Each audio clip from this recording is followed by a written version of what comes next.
Vamos a hablar del reino plantas. Este reino reúne un amplio y variado grupo de organismos con unas características comunes. Todos ellos son pluricelulares. Presentan células eucariotas vegetales. Tienen nutrición autótrofa. Y son organismos incapaces de desplazarse por sí mismos, así que viven fijos a un sustrato. Esta es una célula vegetal típica. Necesitamos luz solar para llevar a cabo un proceso llamado fotosíntesis. La fotosíntesis se lleva a cabo en el cloroplasto. Este es un orgánulo exclusivo de la célula vegetal. Es allí donde se fabrica la materia orgánica. Así que gracias a la luz solar, a la entrada de agua y a la entrada también al cloroplasto de la materia inorgánica, el dióxido de carbono, se fabrica materia orgánica. A este proceso se le conoce como fotosíntesis, como bien sabemos. Y gracias a él, la mayor parte de los organismos vivos obtenemos una molécula fundamental, el oxígeno. En función de si se reproducen o no mediante semillas, las plantas pueden clasificarse en dos grandes grupos: plantas sin semillas y plantas con semillas. Las plantas sin semillas son musgos y hepáticas y helechos. Este tipo de plantas viven en ambientes muy húmedos y protegidos del sol. Los musgos y hepáticas son plantas muy sencillas en cuanto a estructura, carecen de tejidos conductores. Todas sus células absorben el agua y las sales minerales que necesitan, y es por eso que tienen un tamaño tan pequeño y siempre viven en ambientes muy húmedos. No presentan órganos complejos como raíces, tallo u hojas, pero en su lugar poseen rizoide, cauloide y filoide.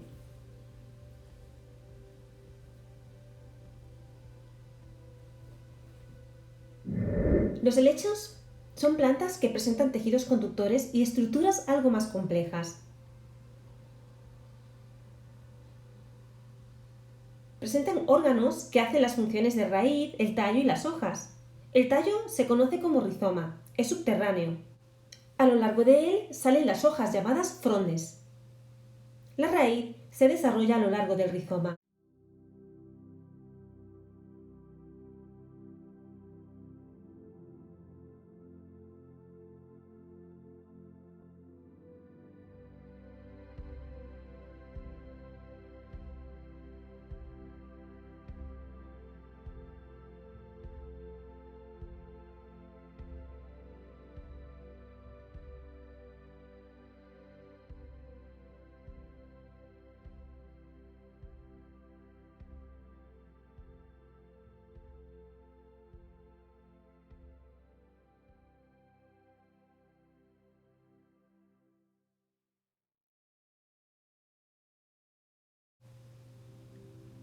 Las plantas con semillas también se llaman espermafitas. Son el grupo más conocido, más amplio. Dentro de ellas se encuentran plantas muy variadas, desde los cereales como el trigo hasta enormes árboles como las secuoyas. Se dividen en gimnospermas y angiospermas.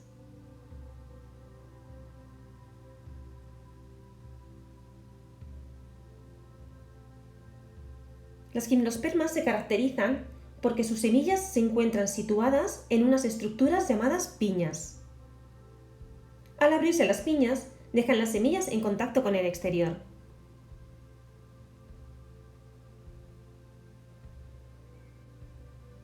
En este grupo se encuentran las coníferas.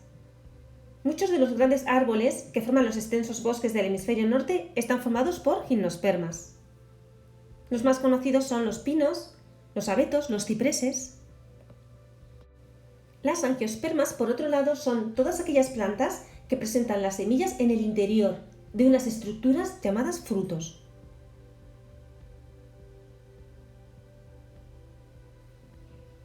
Y es justamente en el fruto donde se protegen las semillas. Entre las angiospermas existe una gran variedad de especies y además con tamaños muy diferentes y capaces de vivir en ambientes y lugares muy diversos. Aquí podemos encontrar desde árboles como por ejemplo un olmo o un sauce, arbustos como las camelias, las hortensias, las lavandas y plantas herbáceas como las margaritas, los girasoles o las amapolas.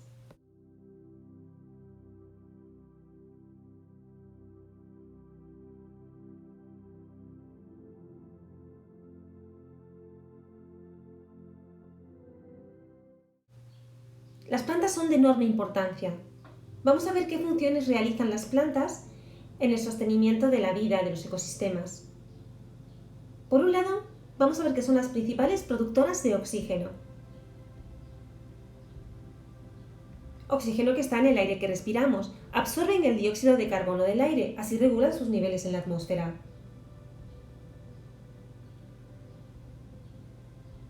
Cumplen una importante función en la cadena alimentaria. Son los llamados productores. Y evitan la erosión del suelo gracias a las raíces. Es una forma de sujetar el suelo, así evitan la desertización.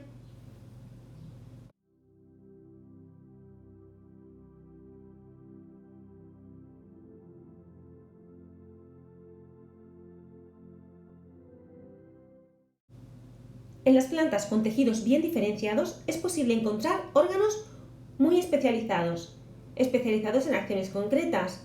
Hablaremos de la raíz, del tallo y de la hoja.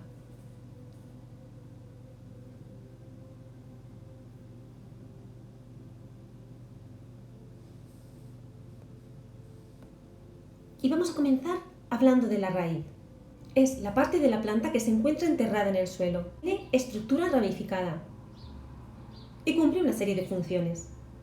Las funciones más importantes que cumple este órgano son: primero, absorbe agua y sales minerales; segundo, fija la planta al terreno; y tercero, acumula sustancias de reserva. ¿Y de qué partes consta? Vamos a ver que hay una raíz principal a partir de la cual, y de manera ramificada, aparecen las llamadas raíces secundarias.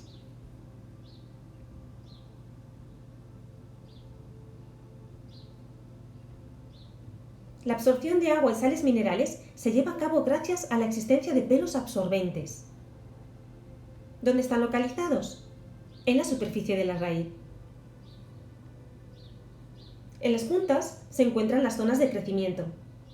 Aquí hay células en continua división y van a permitir el alargamiento de la raíz. En los extremos finales hay una protección, es el capuchón, también llamado cofia.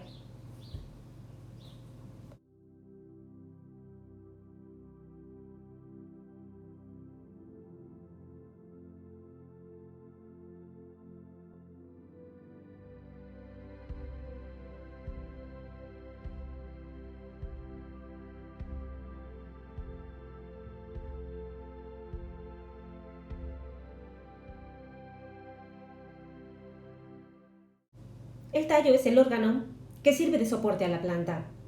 El crecimiento del tallo se realiza por las yemas terminales o apicales. Están localizadas en los extremos. A lo largo de la superficie del tallo pueden observarse unos pequeños abultamientos llamados nudos. En estos nudos se encuentran las zonas responsables del crecimiento lateral del tallo. Son las llamadas yemas axilares, de las que brotarán las nuevas ramas u hojas. La parte del tallo que está entre dos nudos se llaman entrenudos.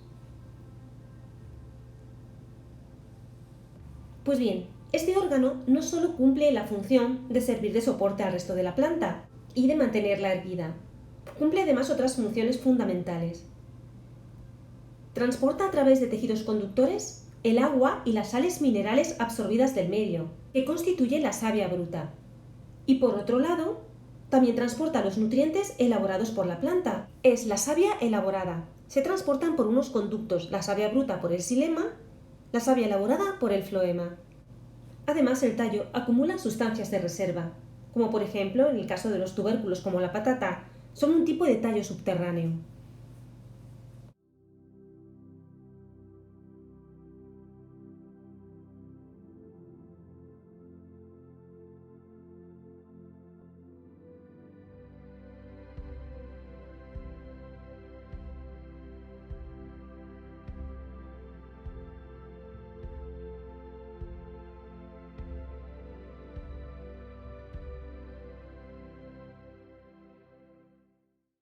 Las hojas son los órganos fotosintéticos, pero además se encarga de controlar la transpiración para evitar la pérdida excesiva del agua.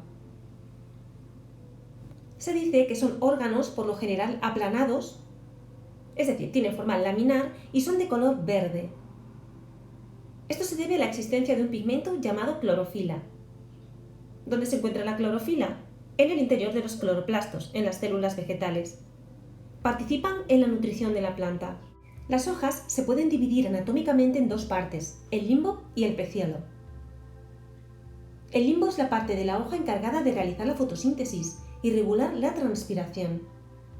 Allí se encuentran la mayoría de las estructuras para que esto sea posible. El peciolo es la parte de la hoja que une el limbo con el tallo, y la vaina es la zona del peciolo que entra en contacto con el tallo. Podemos decir que el limbo es la parte ancha y lisa de la hoja.